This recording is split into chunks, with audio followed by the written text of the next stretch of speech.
पिछले दिनों दिल्ली में एक जिम खाना क्लब है, उस पर सरकार की तिरछी निगाह हो गई और उन्होंने कहा कि ये 100 बीघे से ज़्यादा ज़मीन कुछ लोगों की विलासिता का केंद्र बना हुआ है, तो इसको सरकार एक्वायर कर लेगी। तो एक शब्द उभर का आया, एलीट क्लास। एलीट क्लास क्या होती है ये? एलीट क्लास वो होती है जो सोने का चम्मच मुंह में लेकर पैदा होते हैं। ये क्लास वो होती है जिन्हें पता नहीं होता कि अभाव क्या होता है, गरीबी क्या होती है। एक गरीब शाम की रोटी कैसे जुटाता है और एक माँ खाली हांडी में चमचा तब तक घुमाती रहती है जब तक बच्चे सो नहीं जाते, और एक बाप रोज़ ये कहकर घर से निकलता है कि शाम को तुम्हारे लिए रोटी भी लाऊंगा, कपड़े भी लाऊंगा, और खाली हाथ लौटता है। तो 1947 में जब देश आज़ाद हुआ, कुछ लोग कहते हैं कि आप बार बार इतिहास की बातें करते हैं, मगर इतिहास तो हमेशा हमारे जीवन को प्रभावित कर रहा है ना, हर पल प्रभावित कर रहा है। तो उस वक्त देश का 95% आदमी गरीब था। लोगों के पास पहनने को कपड़ा नहीं था, खाने को रोटी नहीं थी। झोंपड़ियों में, छान छप्पर में लोग रहते थे, कच्चे मकानों में रहते थे। मैंने अपने जीवन में देखा, गांव में लोगों के पास, पूरे परिवार के पास एक जोड़ी जूती है, उसे ही पहनकर लोग रिश्तेदारियों में चले जाते थे और खेत में ऐसी गर्मी में नंगे पांव जाते थे, और उनके पांव में छाले नहीं पड़ते थे क्योंकि खाल मोटी हो गई थी। तो वो सामान्य वर्ग था, और एलिट क्लास वो था जिसमें नेहरू ने जन्म लिया, और देश के पहले प्रधानमंत्री एलिट क्लास के प्रधानमंत्री बन गए। अब आज से लगाकर आज़ादी तक और आज़ादी से लगाकर आज तक, यानी 47 से 1926 तक एलिट क्लास का और सामान्य वर्ग का झगड़ा है।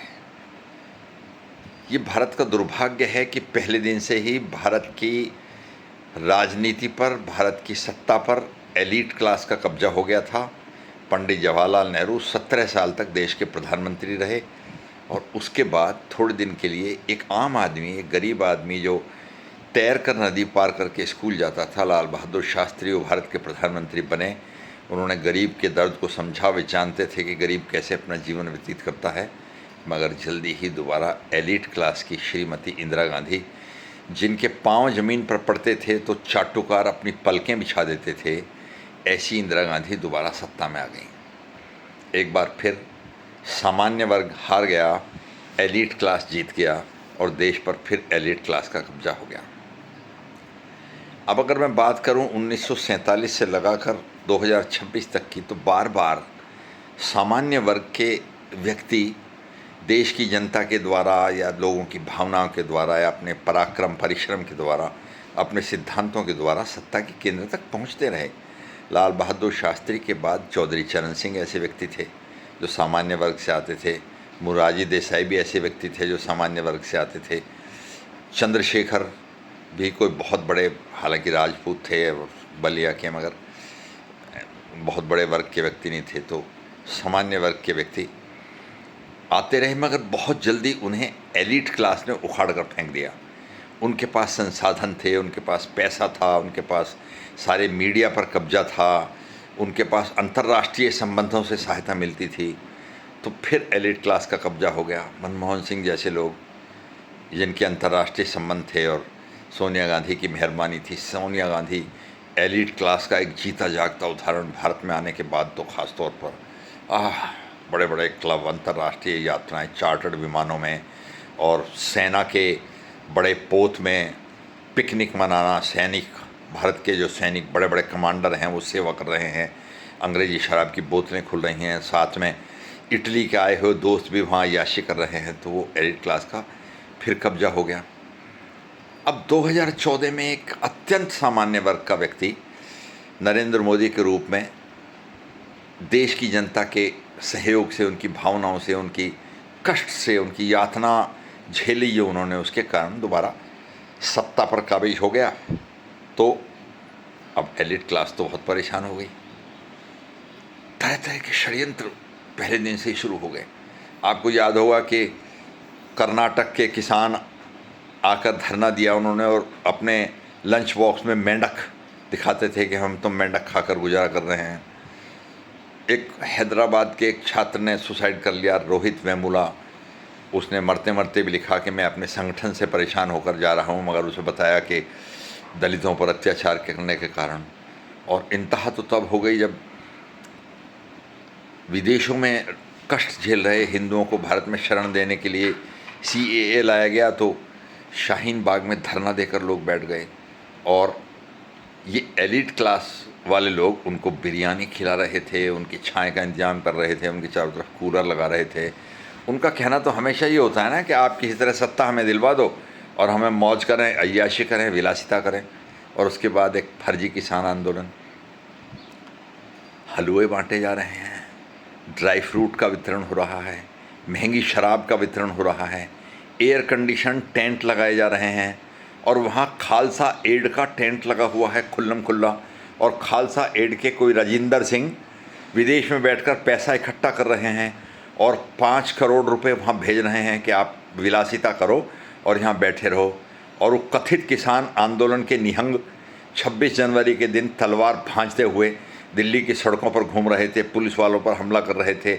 और हद तब हो गई जब लाल किले पर लहरा रहा भारत का झंडा तक उन्होंने उखाड़ कर फेंक दिया। तो ये एलिट क्लास का संघर्ष ये बर्दाश्त नहीं कर पा रहा है कि एक चाय वाला आम आदमी देश का सैकड़ों करोड़ रुपया लोगों को रोटी खिलाने के लिए, 85 करोड़ लोगों को अनाज बांटने के लिए खर्च कर दे। कहते हैं तो वाहियात खर्चा है, इसे क्यों किया जाए? क्योंकि आपको तो पता नहीं ना कि रोटी क्या होती है। वो जैसे था ना, नीरो के बारे में कहते हैं कि उससे लोगों ने पूछा कि साहब लोगों को रोटी नहीं मिल रही है, तो उसने कहा कि केक क्यों नहीं खा लेते, रोटी नहीं मिल रही तो केक खा लें। तो उन्हें पता ही नहीं है कि गरीब आदमी कैसे जीता है, क्या संघर्ष करता है। उन्हें सत्ता चाहिए अपनी विलासिता के लिए, अपनी अय्याशियों के लिए, और तरह तरह के नाटक, तरह तरह के ड्रामे पहले दिन से लगाकर आज तक। मगर एक अभी संजय सिंह को देखा कि 4 भगोड़े सैनिक जिनको सस्पेंड कर दिया गया, जिन्हें सज़ा मिली हुई है, उन्हें लेकर बैठ गया वर्दी पहनाकर। अभी पुलिस उन्हें ढूंढ रही है, उन्हें सज़ा मिलेगी कि सेना में विद्रोह हो गया है। एक केजरीवाल बार बार कह रहा है सड़कों पर आकर विद्रोह कर दो। तो आम आदमी की ज़रूरतों को सोचने वाला, जिसने चिकित्सा को फ्री कर दिया आयुष्मान कार्ड बनाकर, जिसने कोविड जैसी बीमारी जिसको दुनिया के बहुत सारे देश जिसके सामने पस्त हो गए, उसको वैक्सीन अपनी ईजाद करके उसको जीत लिया, जिसने लोगों को राशन फ्री दिया इतने करोड़ लोगों को, और तरह तरह की सुविधाएं आम आदमी के लिए, वो सोचता ही नीचे से है।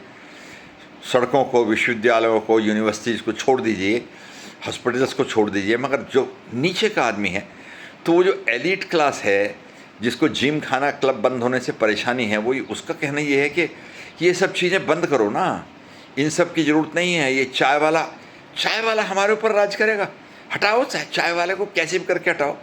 मगर बस नहीं चल रहा है, क्योंकि लोकतंत्र में जनता की आवाज़ सबसे महत्वपूर्ण होती है। और जब तक जनता देश की नरेंद्र मोदी के साथ है, कोई कुछ नहीं बिगाड़ सकता। तो एलिट क्लास का कब्जा नहीं होगा, पहले आम आदमी को ऊपर उठाया जाएगा। तब तक, जब तक कि आम आदमी, गरीब आदमी सामान्य वर्ग में शामिल ना हो जाए, तब तक ये विचारधारा, ये नरेंद्र मोदी, ये दीनदयाल उपाध्याय का एकात्म मानवतावाद काम करता रहेगा। आपके हटाए हटेगा नहीं। नमस्कार।